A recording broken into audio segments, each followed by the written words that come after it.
Hello friends, जय हिंद। तो आज के इस वीडियो में जो है हम लेकर के आए हैं आपके लिए। अभी जो है धनबाद ज़िला में जो है झारखंड चौकीदार का वैकेंसी निकाला गया है। और आपको पता है कि लगभग सभी ज़िलों में झारखंड चौकीदार की वैकेंसी निकल चुकी थी। धनबाद का इसमें बाकी था, तो धनबाद में भी अब यहाँ पर वैकेंसी निकाल दिया गया है। तो इस वीडियो में हम आपको बताएंगे फार्म को आपको कैसे भरना है, ऑनलाइन या ऑफलाइन, टोटल सीटों की संख्या जो है कितनी है, किस एड्रेस पर आपको भेजना है, या फिर जो भी इसका प्रक्रिया है वो सारा डिटेल्स में हम आपको इस वीडियो में बताने वाले हैं। वीडियो के अंत तक बने रहते हैं तो सारा डाउट आपका क्लियर हो जाएगा। ठीक है, सबसे पहले यहाँ पे देखिए 2 डेट आपको हम बता देते हैं। पहला डेट तो ये कि ये जो आवेदन भरने की तिथि जो चालू हुआ है वो कब से कब तक है। तो 8 तारीख 8वां महीना यानी कि 8 अगस्त 2024 से 7 सितंबर 2024 तक आप शाम के 5 बजे तक भर सकते हैं। धनबाद जिला अंतर्गत चौकीदार संवर्ग के पद पर सीधी भर्ती हेतु आवेदन। अब हम आपको बता देते हैं कि इसमें जो है बहुत सारे जगहों पर जो वैकेंसी निकाली गई है। ठीक है, जैसे कि आप यहाँ पे देख पा रहे होंगे, ये देखिए, ये क्या है कि अंचलवार रिक्त पदों की विवरणी। सबसे पहले तो यहाँ पे स्टार्ट होता है आपका गोविंदपुर से। ठीक है, तो गोविंदपुर में आपका जो है सीट है। उसके बाद देखिए बलियापुर में निकला हुआ है। उसके बाद टुंडी के लिए है। उसके बाद आपका देखिए यहाँ पे तोपचांची है। तोपचांची के बाद झरिया है। यानी कि जितने आपका प्रखंड अंचल कार्यालय जो है बाघमारा है, सभी में लगभग यहाँ पे जो है क्या है वैकेंसी निकाला गया है, निरसा वगैरह में। तो इस वीडियो में हम आपको डिटेल में बताएंगे कि क्या क्या इसमें डॉक्यूमेंट्स लगता है, कैसे भरना है, कितना हाइट होना चाहिए, रनिंग कितना होगा, एग्जामिनेशन कब होगा, कैसे होगा, वो सारा कुछ। यहाँ पर देखिए सीटों की संख्या टोटल जो है 330 सीट है। ठीक है, तो सीट जो है बहुत अच्छा है। अलग अलग कैटेगरी के लिए यहाँ पे सीटों का बंटवारा किया गया है। जैसे कि 1 नंबर में देख पा रहे हैं, जनरल के लिए 189 है, अनुसूचित जनजाति के लिए 25 है, अनुसूचित जाति के लिए 12 है, पिछड़ा वर्ग के लिए 26 है, 45 है, और जो EWS वाले व्यक्ति हैं उनके लिए 33। टोटल 330 जो है सीट के लिए वैकेंसी निकाला गया है। ठीक है, आइए, तो सबसे पहले इसको भरने के लिए जो है किसी भी व्यक्ति को 10वीं पास होना बहुत ज़्यादा ज़रूरी है। अगर यदि मान के चलिए कोई व्यक्ति हैं जो इस फार्म को भरना चाहते हैं, अगर यदि वो 10वीं पास हैं तो वो ये फार्म को भर सकते हैं। ठीक है, और यहाँ पे एक चीज़ और है कि महिलाओं के लिए 5% सीट जो है एकदम आरक्षित रखा गया है। तो कोई महिला अगर यदि है इंटरेस्टेड है तो उनके लिए 5% सीट क्या है आरक्षित रखा गया है। यानी कि स्पेशल 5% पर महिलाओं का ही जो है फार्म भराएगा। उसके बाद यहाँ पे देखिए एक चीज़ लिखा हुआ है डिटेल में कि अभ्यर्थियों हेतु स्थानीय निवासी प्रमाण पत्र के बारे में। इस फार्म को कौन भर सकता है, कहाँ के निवासी होना चाहिए, तो यहाँ पे थोड़ा सा समझ लीजिए। ठीक है, यहाँ पे स्पष्ट कर रहा है कि 19/7/2019 के अनुसार आवेदक को झारखंड का स्थानीय निवासी होना जरूरी है। झारखंड का उक्त के अनुसार अंचलाधिकारी अथवा उच्च स्तर पर द्वारा निर्गत ऑनलाइन स्थानीय निवासी प्रमाण पत्र ही मान्य होगा। अब अगर यदि मान के चलिए, अगर यदि आपका ऑनलाइन स्थानीय प्रमाण पत्र नहीं है तो आप यहाँ पर दीजिएगा भी तो मान्य नहीं होगा। तो स्थानीय प्रमाण पत्र सबसे पहले आपको बढ़िया से व्यवस्था कर लेना है जो उच्च स्तरीय का हो। ठीक है, जैसे SD वगैरह DC वगैरह से जो बनता है वो सब लेवल का। ठीक है, उसके बाद जो आरक्षण के लिए दावा करेंगे उनके लिए यहाँ पे जाति प्रमाण पत्र होना जरूरी है, जो अंचलाधिकारी अथवा उच्च स्तर द्वारा ऑनलाइन जो निर्गत रहेगा 25/2/2019 के अनुसार वही वाला मान्य होगा। परीक्षा शुल्क भी रखा गया है, 100 रुपया परीक्षा शुल्क आपका रखा गया है। ठीक है, लेकिन झारखंड में जो है परीक्षा शुल्क की छूट भी दी गई है। किसको, तो झारखंड राज्य के अनुसूचित जनजाति के अभ्यर्थियों के लिए परीक्षा शुल्क सिर्फ 50 रुपया होगा। दिव्यांगजन जो है सभी वर्ग की महिलाओं हेतु परीक्षा शुल्क में छूट है। परीक्षा शुल्क जो है बैंक ड्राफ्ट के द्वारा उपायुक्त धनबाद के पदनाम से धनबाद में भुगते होगा। परीक्षा शुल्क जो है अप्रतिदेय यानी कि नॉन रिफंडेबल होगा। अब यहाँ पे समझ लीजिए, जो परीक्षा शुल्क होगा ना वो बैंक ड्राफ्ट के माध्यम से ही आपको जमा करना है। कैसे जमा करना है अभी हम डिटेल में वीडियो में आपको बताएंगे जरूर। यहाँ पर देखिए आपको एजुकेशन के बारे में दिया है, सिर्फ 10वीं पास अगर यदि हैं तो आप फार्म को भर सकते हैं। 6 नंबर में बोल रहा है चरित्र प्रमाण पत्र के बारे में। तो अभ्यर्थी का चरित्र जो है अच्छा होना चाहिए, आपराधिक इतिहास नहीं होना चाहिए। चरित्र की जांच उनके नियुक्ति के पूर्व नियुक्ति प्राधिकार के द्वारा करवाई जाएगी, यानी कि आपका जो आचरण होगा उसकी जांच की जाएगी।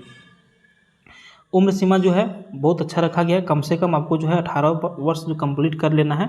और अधिकतम जो है अगर यदि आप जनरल कैटेगरी से है तो 35 वर्ष तक भर सकते हैं। अगर यदि BC1 BC2 से आते हैं तो 37 वर्ष तक भर सकते हैं।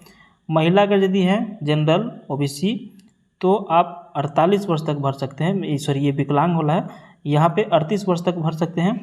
ST SC पुरुष महिला 40 वर्ष तक भर सकते हैं। ठीक है, उसके बाद यहाँ पर जिस क्षेत्र से आप फार्म भरना चाहेंगे तो उसके लिए स्पेशल यहाँ पे कहा गया है कि अभ्यर्थी को संबंधित बीट क्षेत्र का अस्थायी निवासी होना अनिवार्य है। बीट क्षेत्र क्या होता है अभी हम आपको लास्ट वीडियो में बताएंगे। ठीक है, बीट नंबर के हिसाब से ही वैकेंसी जो है यहाँ पे निकाला गया है। बीट का अस्थायी निवासी होना जरूरी है, यदि आप उसका अस्थायी निवासी नहीं तो फार्म को नहीं भर सकते। साइकिल चलाने का ज्ञान आवश्यक है, तो ये तो हर किसी के पास रहता है, साइकिल सभी लोग चला लेते हैं।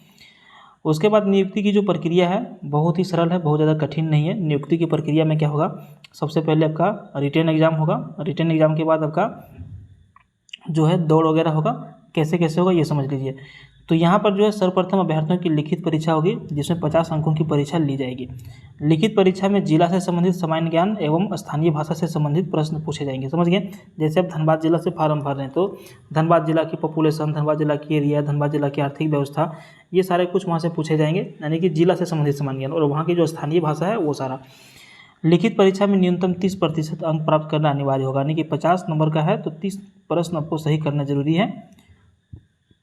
लिखित परीक्षा में जो है नेगेटिव मार्किंग नहीं होगा, और यहाँ पर जो है 1/3 के अनुपात से लड़कों को पास किया जाएगा, यानी कि प्रत्येक एक सीट पर 3 लड़कों को यहाँ पे लिया जाएगा, 3 कैंडिडेट को लिया जाएगा। ठीक है, उसके बाद दूसरा नंबर में शारीरिक माप। न्यूनतम शारीरिक माप वाले अभ्यर्थी ही चौकीदार संवर्ग नियमावली 2015 के अनुसार शारीरिक जांच के लिए योग्य होंगे। ठीक है, तो उसके लिए क्या क्या होना चाहिए, तो ये उसके लिए योग्यता है कि अगर यदि कोई जनरल कैटेगरी से कैंडिडेट हैं भरना चाहते हैं फार्म को, तो उनके लिए हाइट रखा गया है 160 सेंटीमीटर।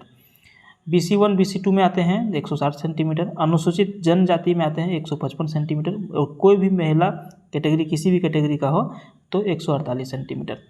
उसके बाद लिख रहा है कि शारीरिक जांच जो है कैसे होगा, तो लिखित परीक्षा में जो व्यक्ति जो है पास करेंगे उनको ही शारीरिक जांच के लिए बुलाया जाएगा। और शारीरिक जांच में क्या होगा, 1 मील का दौड़ होगा। ठीक है, 1 मील का दौड़ होगा, और कितना देर में होगा, सबसे पहले तो आपको बताते हैं कि 1 मील में जो है कितना दूरी होती है, तो ये 1600 मीटर होती है। ठीक है, 1 मील पुरुष अगर यदि हैं तो पुरुष को जो है 5 मिनट या 5 मिनट से पहले दौड़ जाते हैं तो आपको 20 अंक का नंबर भी दिया जाएगा। लेकिन अगर यदि 5 से 6 मिनट के बीच दौड़ते हैं तो 10 अंक मिलेगा। लेकिन अगर यदि कोई व्यक्ति 6 मिनट से ज़्यादा दौड़ने में ले लेता है 1600 मीटर, तो वो अयोग्य साबित हो गए। ठीक है, यानी कि वो रिजेक्ट हो जाएंगे। महिला 8 मिनट तक अगर यदि दौड़ जाते हैं तो 20 अंक, 8 मिनट से 10 मिनट तक दौड़ते हैं तो 10 अंक। लेकिन अगर यदि 10 मिनट से अधिक समय लेते हैं तो भी वो जो है क्या हो जाएंगे, रिजेक्ट हो जाएंगे दौड़ से। ठीक है, इसमें एक चीज़ और है कि अगर यदि पहले से कोई व्यक्ति चौकीदार का जो है नौकरी कर रहे हैं तो उनके लिए कुछ वेटेज दिया गया है। अगर यदि उनके वो जो है अपना एक्सपीरियंस दिखाते हैं, जितना साल का एक्सपीरियंस दिखाएंगे उनको प्रत्येक साल पर 2 अंक एक्स्ट्रा मिल जाएंगे। ठीक है, उसके बाद इसका मेरिट लिस्ट निकलेगा। मेरिट लिस्ट निकलने के बाद ही जो है फिर से एक बार मेडिकल के लिए बुलाया जाएगा। समझ गए।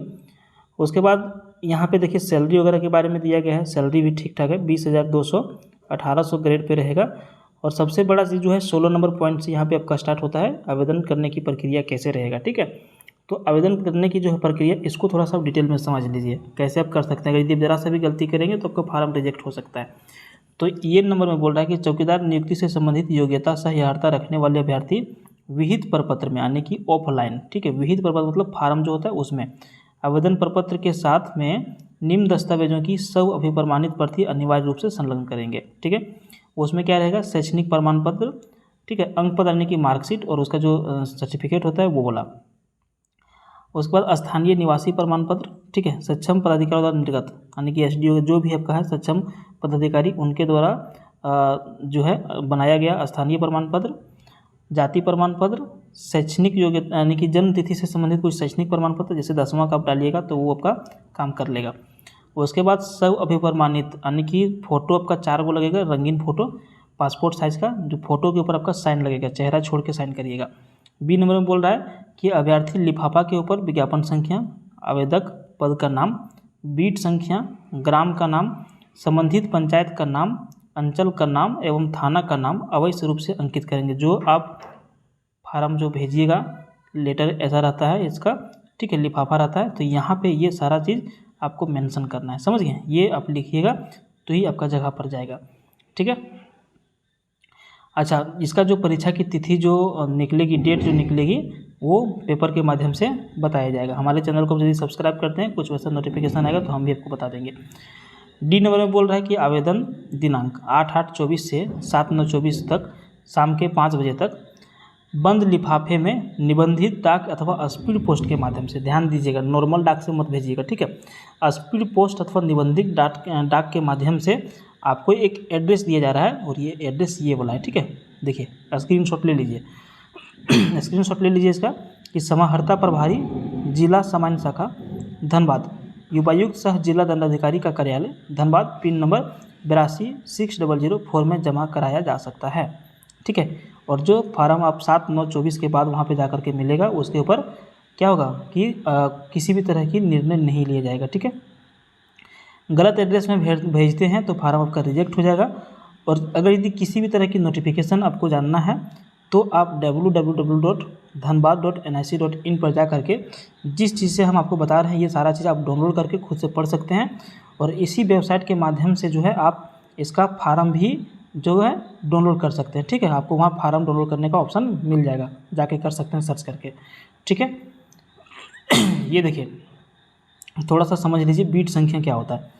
देखिए यहाँ पे कर्म संख्या दिया गया है, ये आपका अंचल का नाम है, जैसे गोविंदपुर हो गया, ठीक है। थाना का नाम गोविंदपुर के अंतर्गत बरवाडा। रिक्त बीट की संख्या, तो यहाँ पे देखिए 3/5 जो बीट संख्या है यहाँ पे सीट खाली है। और रिक्त बीट का ग्राम का नाम ये है नौडीहा। अब आप यहाँ पे समझिए कुछ देर पहले आप यहाँ पे वीडियो में देखे होंगे कि जहाँ पे सीट खाली है उस बीट का स्थानीय निवासी होना जरूरी है। मतलब कि जो व्यक्ति इस क्षेत्र के होंगे वो व्यक्ति इस फार्म को भर सकते हैं, जो यहाँ के नहीं होंगे वो यहाँ पे नहीं भर पाएंगे, ठीक है। तो यही चीज़ वहाँ पर जो है आपको लेटर के ऊपर में लिखने के लिए बोला है, ठीक है। जो आप फार्म भर के लिफाफा जब चिपकाइएगा तो उसके ऊपर में ये सारा कुछ लिखने के लिए बोला है। आप समझ गए होंगे, उम्मीद है। चलिए, तो किसी भी तरह का आपको यदि कुछ दिक्कत है, कन्फ्यूजन है तो आप हमें कमेंट बॉक्स में कमेंट करिए, हम आपको आंसर देने का प्रयास करेंगे, ठीक है। या फिर इसका जो ऑफिशियल वेबसाइट है www.dhanbad.nic.in उसके ऊपर जाकर के सारा नोटिफिकेशन आप डाउनलोड करके पढ़ लीजिए, उसके बाद ही फार्म को जमा करिएगा। Thank you.